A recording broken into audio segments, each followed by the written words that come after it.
Se encienden todas las alertas, pues la vida del ministro de la Suprema Corte de Justicia, Arturo Saldívar, corre peligro. Esto después de las impactantes revelaciones que dio que serían pieza clave para poder llevar a Calderón ante la justicia. Se dio el asunto de la guardería ABC, que yo presenté un proyecto responsabilizando a altos funcionarios de su gobierno, del gobierno del estado y del municipio donde había ocurrido esto. Obviamente hubo una operación de Estado en la Corte para que este asunto no pasara. Solo votamos a favor de mi proyecto, Juan Silva Mesa, Olga Sánchez Cordero. Un domingo, yendo yo con mi familia, pues de repente se nos cierran 3 camionetas de la Policía Federal. A un magistrado de la Suprema Corte. A un ministro de funciones de la ministro de la Suprema Corte le hicieron se eso. baja Órale. con, nos robamos lo que quisimos. Esto a un ministro en funciones Es una barbaridad. nunca había sucedido y es el mayor atentado a la independencia judicial, a la separación de poderes. Totalmente.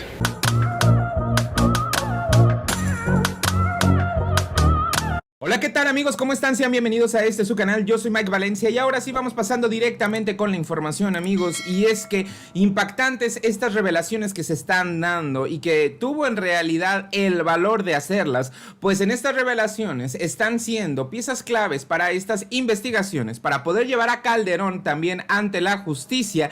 Y no solo eso, pues después de haberlas dado, responsabiliza directamente a Calderón y también a Genaro y todos sus compinches alrededores de cualquier cosa que pueda pasarle a él y a su familia. Vamos viendo sus declaraciones. Estamos viviendo en un país extraordinariamente polarizado. Entonces, como que el análisis de los procesos se hace diferente. Pero ciertamente hubo muchas décadas en donde el poder político, el poder económico, el poder mediático y el poder judicial caminaban del mismo lado. Exacto. Entonces no había este debate de si el Poder Judicial es independiente, no es independiente, porque los actores políticos y mediáticos no generaban ese debate porque realmente había, pues digamos, una identidad política hacia donde se quería ir. Pero abajo, el pueblo, la gente sí sentía esta diferencia entre los que están arriba y los que estamos abajo, y sí sentían que en el Poder Judicial no eran escuchados, no se les volteaba a ver, no había espacios para una justicia social más amplia. Y creo que esto era una realidad. Cada presidente con su estilo, anteriores al actual, pues buscaron tener éxito en los asuntos que llegaban a la Corte o llegaban al Poder Judicial.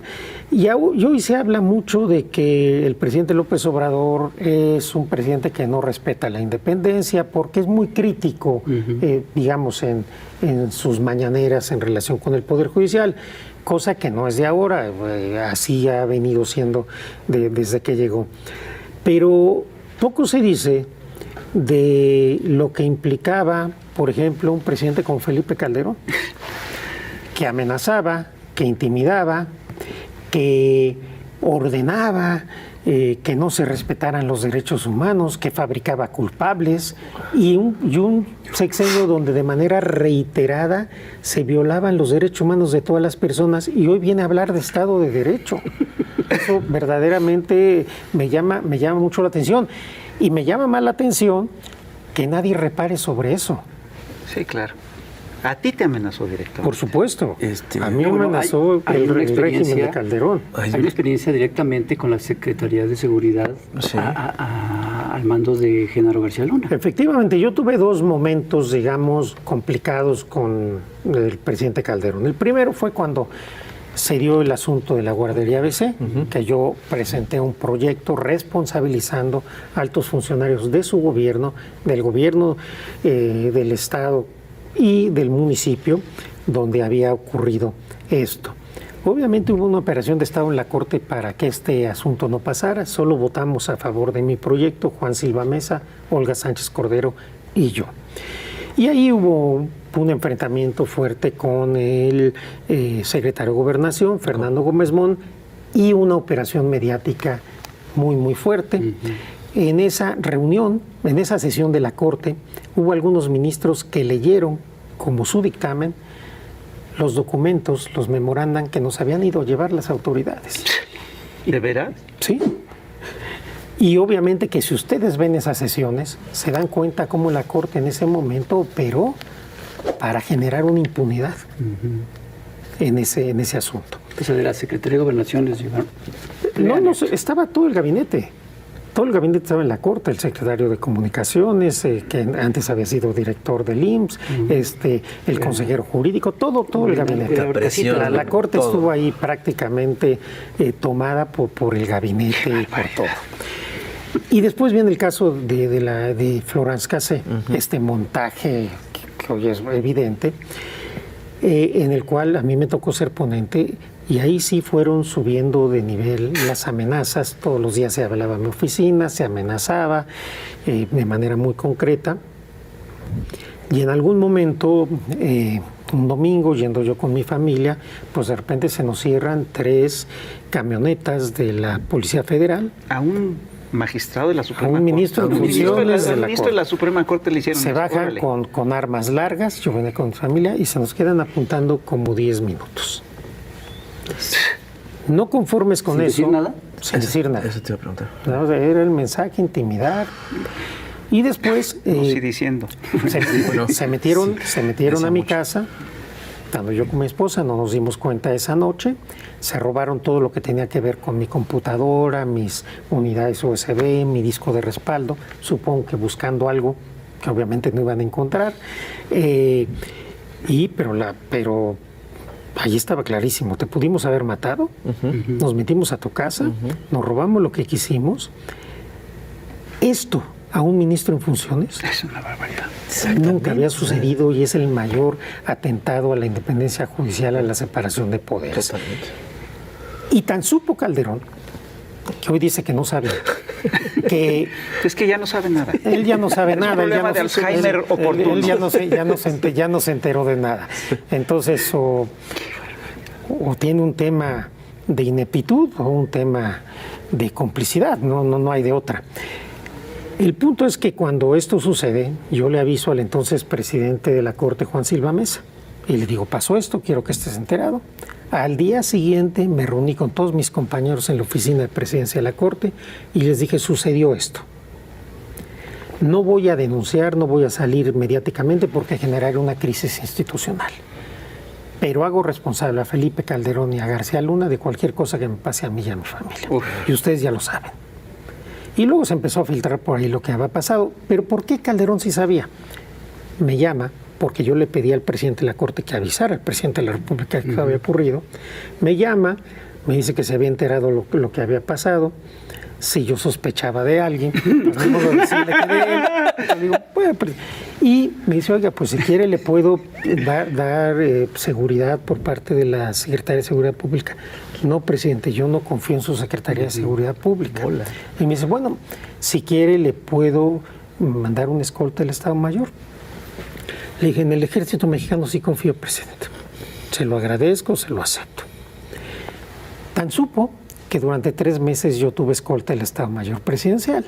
El único que pudo haber ordenado, esto desde que se registró, el único que pudo haber ordenado que a un ministro que no es presidente traiga seguridad del Estado Mayor es el presidente. Y eso tan fácil como pedirle información. Por eso desde que yo revelé esto ya no he hablado. Porque sabe, no solamente supo, lo supo en tiempo real. Platicó conmigo, seguramente también se le olvidó la llamada telefónica, pero esto fue algo real que sucedió. Fuerte. Entonces, hay mucha hipocresía ahora en hablar que se afecta la independencia judicial y que si yo fui esto o aquello en mi presidencia. No, yo guardé la dignidad, el decoro, la independencia del Poder Judicial. Ahí están todas las sentencias de la Corte, de las juezas, jueces, magistrados y magistradas que se defienden solas. No hubo ninguna sumisión, hubo una independencia absoluta del Poder Judicial Federal. Lo que sí no hubo fue amenazas, intimidaciones, violación de derechos humanos hacia jueces, juezas, ya no digamos ministros o ministras. Y eso sí sucedió en el sexenio de Felipe Calderón.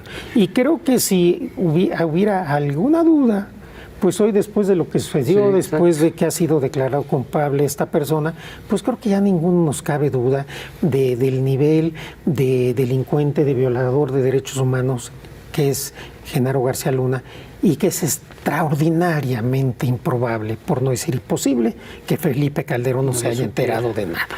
¡Ah, caramba! He referido que el gobierno de Felipe Calderón fue el crimen institucionalizado. Así es. Definitivamente se dio una violación generalizada de derechos humanos. No había no solo el cuidado de que no se violaran, sino eran irrelevantes. Muchas desapariciones forzadas, mucha gente que fue privada de la vida en operativos. Una guerra absurda en donde casi no había heridos, había solo muertos. Donde tenían un testigo protegido, secreto o anónimo que había estado en todos los asuntos de todos los carteles, y en la misma persona, que no sé al final si existía o no, era el testigo que estaba en todos los juicios. Pero también una cosa, esto no hubiera sido posible si no hubiera habido sentencias del Poder Judicial que avaló esas violaciones a los derechos humanos. Por eso cuando yo llego de ministro, trato de empezar a hacer diferencia para generar criterios distintos. Y a partir de ahí es que empezamos a tener un debido proceso en México y empezamos a tener resoluciones de la Corte y de los jueces garantistas que protegen a las personas de estas fabricaciones, de la tortura, de tanta injusticia, porque nuestro sistema penal es profundamente injusto. Hay miles de personas inocentes en la cárcel y la mayoría de ellas son pobres. Y cuando se trata de mujeres es todavía más crítico, más lamentable, más triste, porque tenemos un proceso penal y un sistema carcelario muy descompuesto. Tenemos que hacer muchos esfuerzos para tratar de revertirlo, pero creo que particularmente en esa administración se hizo un daño tremendo a la justicia, al Estado de Derecho, a la vida, a la dignidad de millones de personas en México.